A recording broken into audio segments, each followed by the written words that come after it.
you like that one? Hi guys, welcome to TraiLive. That was a good one. Less cowbell. She's promoting less cowbell with that ring. Less cowbell. Welcome to TraiLive. Hi JB Benna. Hey wife Jen. God. We are back, and wow, we got a show out last week and we're already doing another one 2 days later. This is amazing.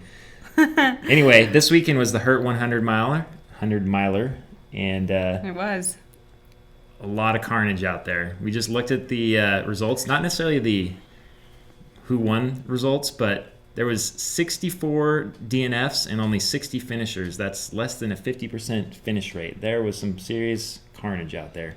That course is tough. I mean, we've been out there running. We did one loop. I think one year we were just out having a little. We were babysitting Hal when he was getting lost on the course. And then we all ran it and we went, oh yeah, this is kind of no joke. So yeah, I don't really congrats understand. finishers. And Micheal Arnstein won, 5th fastest time ever. Amy Sproston won, 5th fastest time ever. So yeah, they had good days. I mean, if you have a good day, you have a good day, and then when it goes bad out there. Absolutely. And we actually contacted Micheal Arnstein right before the race because we wanted to talk to him about his fruitarian diet. And he was just kind of like, oh, I haven't been running forever. I'm just kind of going out to do this race. And yeah, what does he do? He crushes it. Yeah, good job. Maybe it's because he wasn't overtraining. I know, Who maybe. knows? Sometimes that's his key. But we have Micheal Arnstein coming up later in this show. We also have Tim Olson, so stick around for that. Tim Olson's going to be talking about some dietary stuff, and Micheal Arnstein's going to do a quick review of his race as well as kind of what he's up to right now. And then who else kind of came in on the Hurt? The man, Nicodemus Holland, was right in there right behind Alex Nunn, who, I'm sorry, I don't recognize, but was only a few minutes behind Micheal, so he had a great race, and I apologize for not being more familiar with him, but yeah, good job. Amy Sproston, and then again some other runners that really weren't on the radar. Some of the runners that were on the radar kind of dropped out, but we had Alicia Woodside, and then from Japan, Kayomi Kuroda. Yeah. Good job. Then Kara Henninger, who we did think would be right up in there, came in fourth place, so congratulations to her. And then, so it sounds like a tough race, a lot of dropouts.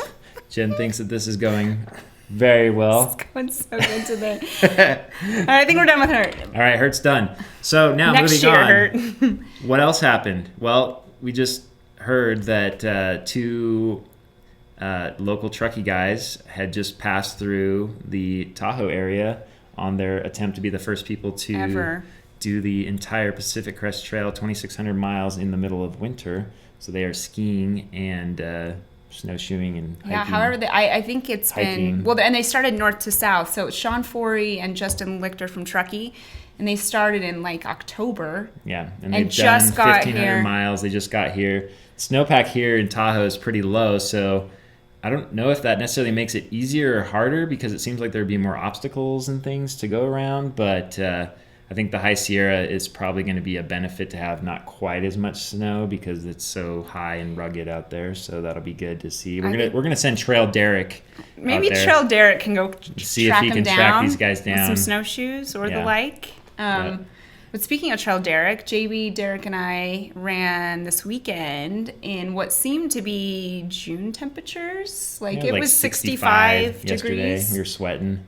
I was dreaming of Coke slushies and swimming pools in January, which might be a first for me. It was crazy. Kind of nice from a trail running perspective, but we in Nevada and California need water, so send snow our way.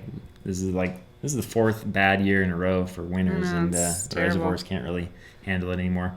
But anyway, hopefully that turns around. Can I say happy birthday to Craig Thornley, who's turning 51 this week and is doing 51 pitches, I hear, in the Auburn area climbing. I didn't know he played baseball. Yeah. Pitches. Climbing, gotcha. So funny. Happy birthday, Craig. Yeah, and then last but not least, we found a very interesting race. Random and race some report. photos from the Blast from the Past half marathon up in Taylor Mountain. I believe that's in Issaquah, Washington.